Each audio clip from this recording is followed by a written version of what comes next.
मैं हूं आपके साथ मनीष असवाल। बुलेटिन की शुरुआत करेंगे। यूपी में कोरोना की तीसरी लहर की दस्तक और लगातार मामले बढ़ते हुए नजर आ रहे हैं। आपको बता दें, मथुरा में 9 दिन में 3 बच्चों की मौत हो गई है। मथुरा में 22 बच्चे कोरोना संक्रमित हैं और बुलंदशहर में 22 बच्चे कोरोना से संक्रमित हुए हैं। देश भर में 1 लाख से ज्यादा बच्चे अब तक संक्रमित हो चुके हैं और कर्नाटक में 51 दिनों में 40,000 बच्चे संक्रमित हुए हैं। उत्तराखंड में 1,700 से ज्यादा बच्चे संक्रमित हो चुके हैं और पहली लहर की बात की जाए तो मात्र 1% बच्चे यहां पर संक्रमित हुए थे, लेकिन दूसरी लहर में यह आंकड़ा काफी ज्यादा बढ़ गया है और 3% बच्चे अब तक संक्रमित हो चुके हैं। तो लगातार कोरोना का कहर अब बढ़ता हुआ नजर आ रहा है। आपको बता दें, अब इसकी जद में बच्चे भी आने लगे हैं और आपको बता दें, पूरे देश भर में 1 लाख से ज्यादा बच्चे कोरोना संक्रमित हो चुके हैं। पहली लहर में मात्र 1% बच्चे ही कोरोना संक्रमित पाए गए थे, लेकिन दूसरी लहर में यह आंकड़ा काफी ज्यादा बढ़ गया और अब 3% से ज्यादा बच्चे कोरोना संक्रमित हो चुके हैं।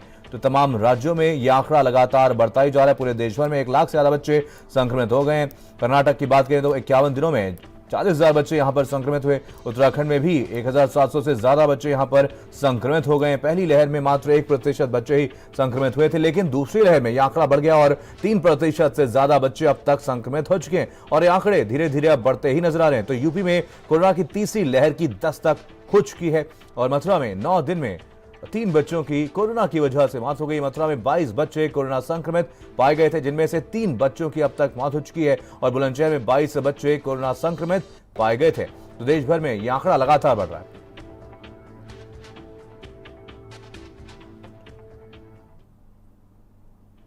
तो लगातार आपको बता दें, बच्चों में भी कोरोना का संक्रमण बढ़ता हुआ नजर आ रहा है और आपको बता दें, बुलंदशहर में भी कई बच्चे संक्रमित पाए गए। मथुरा में भी 3 बच्चों की मौत हो गई है।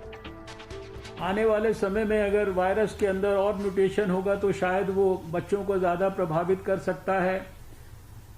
तो उस बात को भी ध्यान में संज्ञान में रखकर हमारी जो हेल्थ फैसिलिटीज़ हैं उनको हम अपग्रेड करते हुए, वहाँ इंफ्रास्ट्रक्चर को रैंप अप करते हुए, विशेष रूप से बच्चों के लिए जो हमें एक्सपर्ट्स की सहायता से विशेष प्रयास करने हैं, उनके ऊपर भी हम लोग सब मिलकर खास ध्यान करें।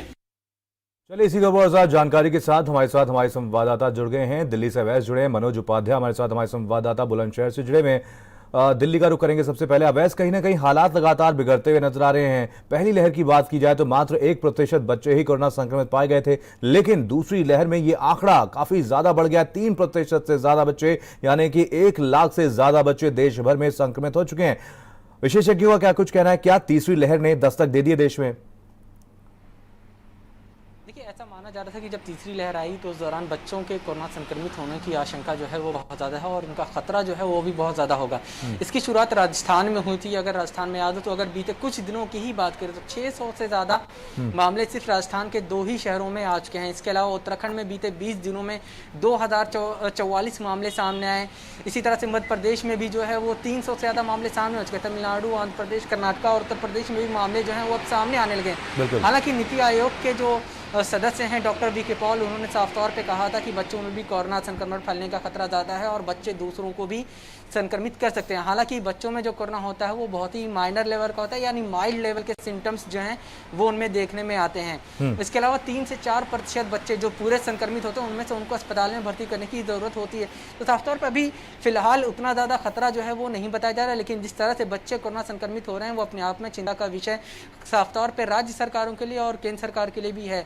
लगातार इसके ऊपर केंद्र सरकार और राज्य सरकार अपने अपने लेवल पर जो है वो नजर बनाए हुए हैं। सही तरीके से निगरानी की जा रही है। बच्चों में किस तरह के सिम्टम्स आ रहे हैं, क्या बच्चों में जो म्यूटेंट पाया जा रहा है कोरोना वायरस को उसने किसी तरह का कोई चेंज किया है या कुछ नया वेरिएंट है बच्चों को जो अटैक कर रहा है। तो इन तमाम चीज़ों के ऊपर केंद्र सरकार और राज्य सरकार अपनी मॉनिटरिंग जो है वो किए हुए है, लेकिन कहीं ना कहीं इसको माना जा रहा है कि तीसरी लहर की आहट के रूप में इसको देखा जा रहा है, क्योंकि लगातार एक्सपर्ट्स ये कह रहे थे कि तीसरी लहर जब आएगी तो उस दौरान बच्चों के बड़ी संख्या में संक्रमित होने की आशंका है, क्योंकि बच्चे ज़्यादातर घर में रहते हैं और अगर वो बाहर निकलते भी तो मास्क जो है वो कहीं ना कहीं हटा देते हैं। इससे उनके कोरोना संक्रमित होने की जो कहा जाए चांसेस हैं वो बहुत ज़्यादा हो जाता है और यही वजह है कि देश के कई राज्यों में बच्चों में कोरोना वायरस के संक्रमण जो हैं वो अब देखने में आ रहे हैं।